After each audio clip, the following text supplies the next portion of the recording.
Hey everyone, Sycra Yasin here, and today I'm going to be talking about artist blocks. And the reason I'm bringing it up is because actually I'm going through one right now. So, it's like a 2-week artist block where it feels like I can't draw anything, even though, well, for me I have to. I do this for a living, so I have to draw and I have to paint. But it just feels like the work I produce isn't very good. And usually I'll try to do a YouTube video once a week. And last week I actually did a couple, but they were just awful. I thought, this is terrible. I don't want to, can't do this. So, yeah, so that didn't work out. But then I was just thinking, you know what? Instead of just keeping this to myself and thinking, all right, I have an artist block and I kind of know how to deal with it because I've been drawing and painting for so many years that it's not a big deal for me. But I remember when it would be, really scary when you get in an artist block because you kind of feel like you're not sure what's going to happen. Like, is this it? Am I just going to never be able to draw anything good again? So I'm going to go ahead and explain the way I think about not just artist block, but kind of just, the process of going through the journey of becoming an artist or of just developing your art skills. So I'm going to start off with a graph.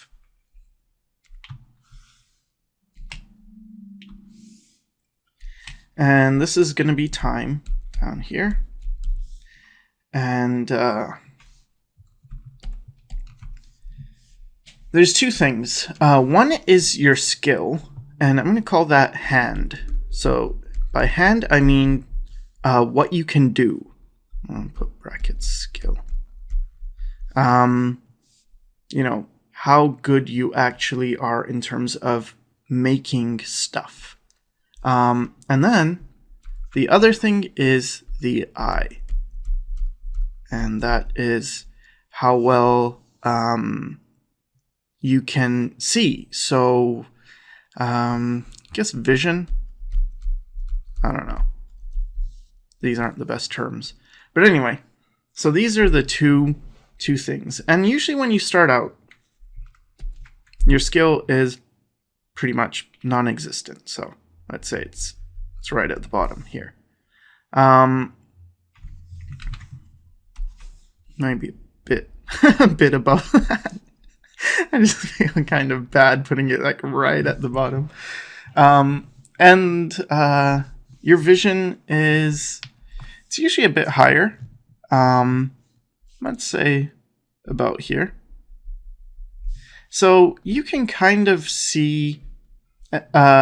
So by vision, I mean like how well you can see your own flaws, how well you can see the flaws in the work of other people, how developed your ability is to critique other people in comparison to your own ability. Now, some people, like this is different for every individual, but there's a similar trends that happen. So I'm just going to focus on that. On the trends that happen. So what happens when you start, you start drawing is your skill improves. And usually in the beginning, there's a pretty steep rate of improvement because there's a lot to learn. So you will get quite a bit better, but then kind of tapers off. Now what happens with your eye is that your eye kind of follows that. You get better, and you're also better able to see your flaws. But what sometimes happens is this. Then it kind of levels off, but your skills continue to improve. And now, at this point, right here, this is when your skills actually improved above the level of what you are capable of seeing. And this is a great feeling right here. It feels great because it's that feeling of, wow, I didn't know I could do that. Like, hey, am I that good? So yeah, it's a nice feeling. And usually what happens is because of that you actually, you feel better about yourself. You feel pretty positive and stoked that, hey, you know, not that bad. What happens is your confidence goes up and your skill gets a little boost as well because your confidence increased.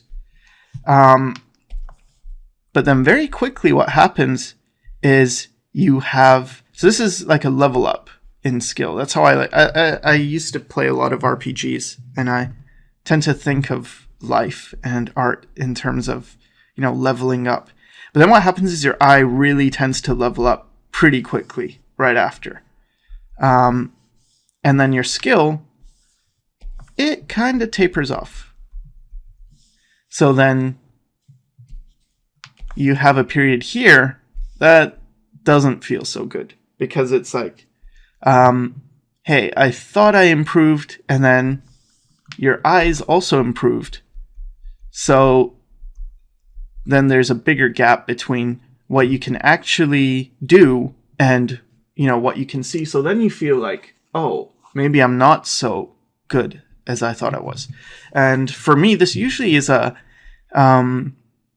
it's a 1 day or 2 day thing. Okay, so there's 1 day where everything's okay. You know, my skill and my hand, there's a healthy distance between them. My eye and my hand, I mean. And then I'll get a little bit above with my skill, and then it's that good feeling of, hey, this is awesome. I didn't know I could do that. That's cool. And then the next day, the very next day, I look back at the work, and it's like, what was I thinking? This is terrible. And all that happened in that overnight process is your eye got a chance to catch up. And usually it catches up in a big way. So the truth is that, no, you are not awful. It's not like, man, I was so delusional to think I was good. It's more that, no, your eye has just increased above your skill level. And sometimes it's quite a dramatic increase. So then what happens in this period, when you've got a big difference between what you can see and what you can actually do, is sometimes you lose confidence. So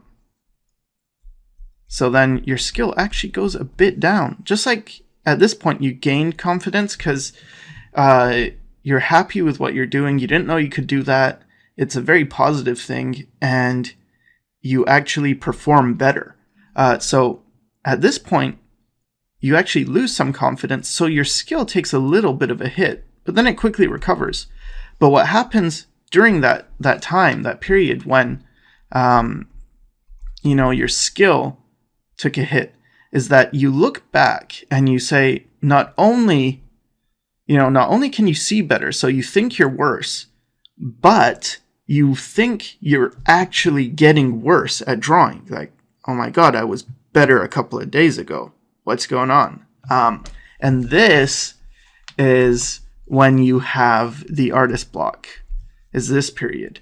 So what's going to happen though is eventually, if you keep drawing, skill's going to go up, and your eye's going to, you know, it's going to continue to improve. But then eventually you'll get another point when your skill overtakes what you can see, and then you think, awesome. And then it's back to this, and then, hey, I get a bit of a confidence boost, and then feeling okay, but then your eye goes boom, and it takes a big jump, and then you feel bad again, and then you lose a bit of confidence. But, you know, if you look from far at the thing, you're improving. The whole way through, you're improving. So even during your artist block period, or your period when you feel you're not improving, you're still improving. Your eye has improved far beyond your skill, so you think you're worse. Now, the important thing is to just keep keep drawing, keep going at it, keep painting, keep learning new things. But what can you do in the artist block period to help? Well, one thing is just don't give up. The other thing is you can take a break. That's fine. And then what's probably going to happen is your ability to see is going to taper off, and then your skill's going to catch up, and everything's going to be fine. Another thing, what I like to do is sometimes I'll just try different things. I'll try learning or try practicing a completely different method, or sometimes I'll study anatomy or things that, they're purely technical. So it's not relying on talent. And talent really is, to me, it's that, that your hand skill is usually pretty good. Some people, when they start out, or even throughout their whole art journey, their hand is superior to their vision. So maybe their eye is always here. It's just below. And you're really lucky if you have that. And the reason is because you'll always be confident. You'll always be feeling like, hey, I'm learning new things. This is so great. I didn't know I could do that. That's cool. And that's very motivating. And usually these people, I think, are the people who are very passionate about art, and they get confused with just being extremely talented. Because when you're passionate, you enjoy what you do, you get a lot of those confidence boosts, and then you're just more, you're always feeling good about drawing. But you can also have the opposite situation where you have people who, they might even be pretty skilled. Let's say they start off pretty skilled and their eye is around this level, but then they'll have a big jump with their eye and their skill just doesn't match. And then these people tend to quit because, it's that feeling of, oh, I'm not good. I thought I was good. Maybe I was better than everyone else, but now I see I was actually terrible. And when you're good at seeing, you usually can see things in other people's work. So then you compare yourself to other people. And there's that feeling of, I'm no good. I thought I was good. Or you just don't want to keep working. So the people who might think, they enjoy things, their eye is below their hand level, they might be much worse than you, but they're going to keep going because it feels much better. It's a more positive, fulfilling experience.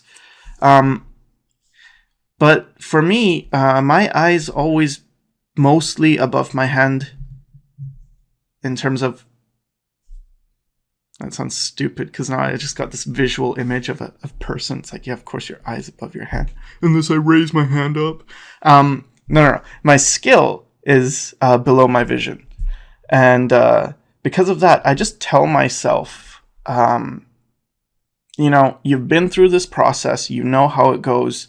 You're feeling bad now, but keep going and you'll recover. Because if you stop, then what happens? You just stop drawing. So your skill's going to flatline, and maybe it's going to get a bit worse.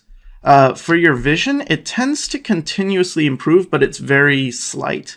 So even if you never draw, just by getting older, your vision's going to improve. You're going to be able to judge art better usually. Now, if you have too many moments when your skill is higher than your vision, then you run the risk of becoming a little bit cocky. And sometimes you see people who, early on, they might actually not be that good. So they actually might, in terms of skill, be here, but their vision is below that. And so these people might start out thinking, hey, I'm really good. And you'll often hear things like, I'm a great artist, or I'm really good at drawing. Yeah, I'm really good. And it's like, you're not that good. You just, and maybe they improve. But if you get a big gap between these two, between what you think you are and what you can see and how many flaws you can see, and then your ability to actually perform, then you can get a bit delusional. You can get these people who kind of think they're really good, and it's like, you're not that good. Or they feel they can judge others really well and feel that their ability is far superior, because it's like, look at this gap between how good they are and how well they can see. And then you might have someone else who is, just much more skilled, but who has a much better eye. So they will think they're not very good at all. Maybe they'll be the one who's really hard on themselves. I had a teacher once who said that all the students who she taught who say they're good at drawing and they're very, I'm a great artist, I'm really good, I just need some more skill, or sometimes they don't even say that. I'm just really great. Those people tend to be not so good. And then the people who are a little more, modest or even humble or even genuinely don't think they're good, they tend to be better at learning. I don't know. I think, no matter what, really the personality is not as important as just putting in the work, because you're going to have ups and downs. You're going to have times when your hand's improving faster than your skill. There's going to sometimes be times when it sort of flatlines. And usually your eye's still going to improve, but then you feel, there's a bigger gap. So it's like, I'm getting worse. I used to be better. Sometimes it's an age thing where people are like, I used to be better when I was younger. And it's like, no, you just had more to learn. So you're making bigger jumps with your skill, but you're still, over time, you're improving. So that's the important thing, is not to be discouraged when you're at a period like this, because, eventually it's going to change, your skill's going to improve. And then you'll have, hopefully, one of these where it's, yay, I'm awesome. So, yeah, that's my little talk about artist blocks, and hope you keep drawing, and thanks for watching.